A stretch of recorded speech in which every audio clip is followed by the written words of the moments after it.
Hello, bună dimineața, prieteni metaversați! Aici a doua zi în Cracovia, în acest oraș superb din Polonia. Foarte frumoasă această zi, deja soarele pe cer, e senin, temperatură undeva la 6 grade. Acasă la noi acum cred că e mai frig. Da, sunt 0 grade sau ceva de genul. Avem zăpada care s-a depus deja de ceva zile și e pe cale să se topească. Dar temperatura e încă scăzută. La noi aici e mai cald, e bine, e frumos. Suntem pe acest mal superb al râului Vistula, despre care să vorbim câteva cuvinte un pic mai încolo. Voiam să vă spunem că acest oraș ne-a impresionat deja din prima zi. Este superb, Cracovia, al doilea oraș ca mărime din Polonia, după Varșovia, capitala. Cracovia acum are undeva în jur de 700-800 de mii, undeva la 760 de mii de locuitori, ceva de genul ăsta, al doilea oraș ca mărime. A fost și capitala Poloniei timp de 500 de ani, între 1000 și 1500, anii 1000-1500, a fost timp de 500 de ani capitala Poloniei. În prezent este al doilea cel mai mare, important oraș, centru cultural, economic. E un oraș senzațional pe care chiar vă recomandăm să-l vizitați și voi cât mai curând. Și acum hai să mergem pe această promenadă superbă pe marginea apei, să vedem cum se simte briza.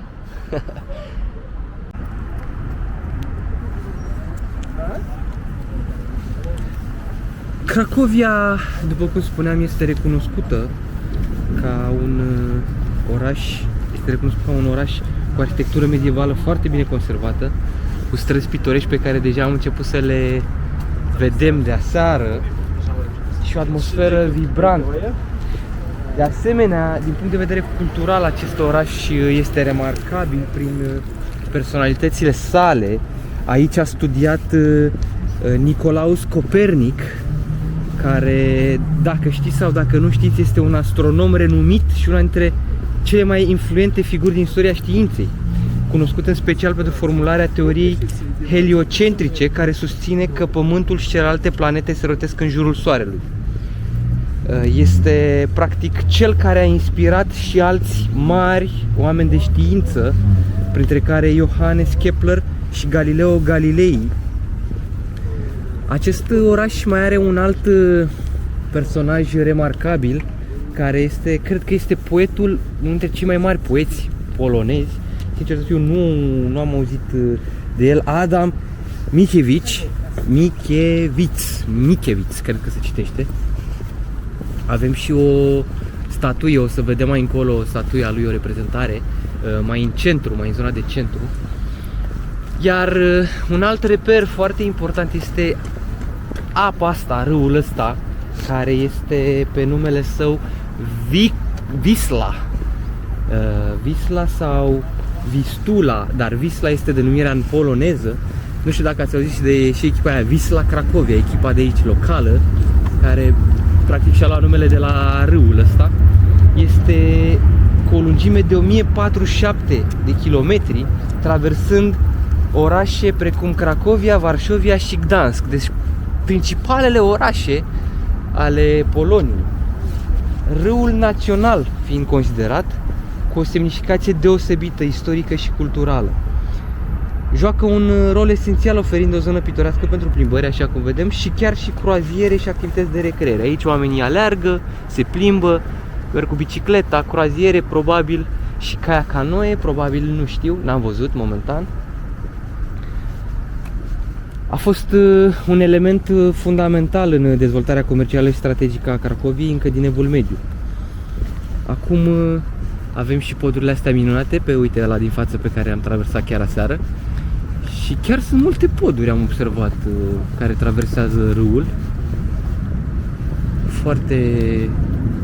Foarte bine urbanizată zona asta și foarte bine sistematizată. Foarte plăcută și uite, îți oferă prilejul să alergi, să te plimbi pe aici. Foarte tare, foarte fain. Hai să continuăm explorarea. Acolo se vede și iarăși balonul. Da. O să mergem de-a lungul promenadei astea, de-a lungul falezii astea O să mergem pentru că avem câteva obiective de văzut aici și mai povestim pe parcurs.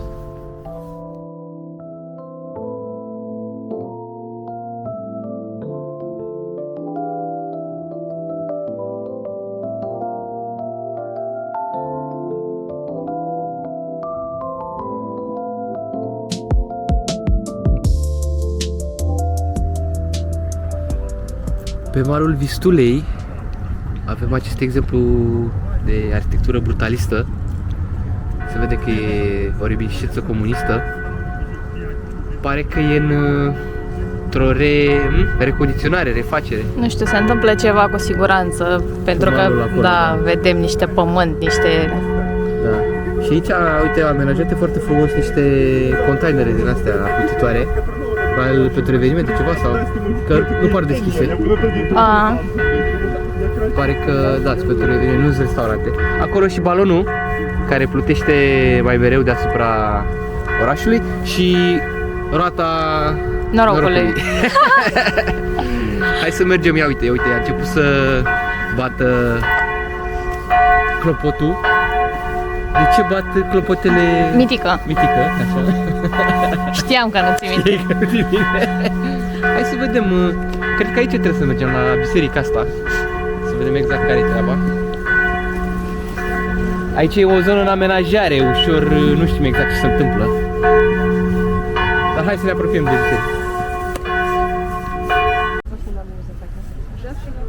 Suntem în curtea Scalca, care este cunoscută și numele de Biserica Sfântul Nicolae. O biserică istorică și un important loc de pelerinaj situat chiar pe malul râului Vistula, în Cracovia. Construită în stil baroc în secolul al XVIII-lea, biserica este dedicată Sfântului Nicolae, patronul navigatorilor și comercianților. Un aspect notabil al Scalcăi este legătura sa cu figura Michislau Vojniț, un călugăr franciscan care a murit în 1943 și a fost venerat pentru faptele sale de caritate.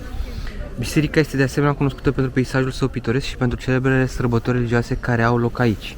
În curtea bisericii se află și un cimitir unde sunt îngropați mulți oameni de cultură și personalități poloneze, ceea ce face din Scalca un loc deosebit de important din punct de vedere istoric și cultural în Cracovia. Hai să vedem dacă putem să și intrăm. Mai filmează un pic și aici. Cimitirul probabil e Cred că acolo. posibil. Sau, da. nu știu. Pare, da. Deși e închis. Hai să vedem dacă putem să intrăm înăuntru.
Tot pe malul Vistulei avem și muzeul Manga, care e un muzeu dedicat artei și culturii japoneze, chiar de aici din Cracovia, inaugurat în 1994.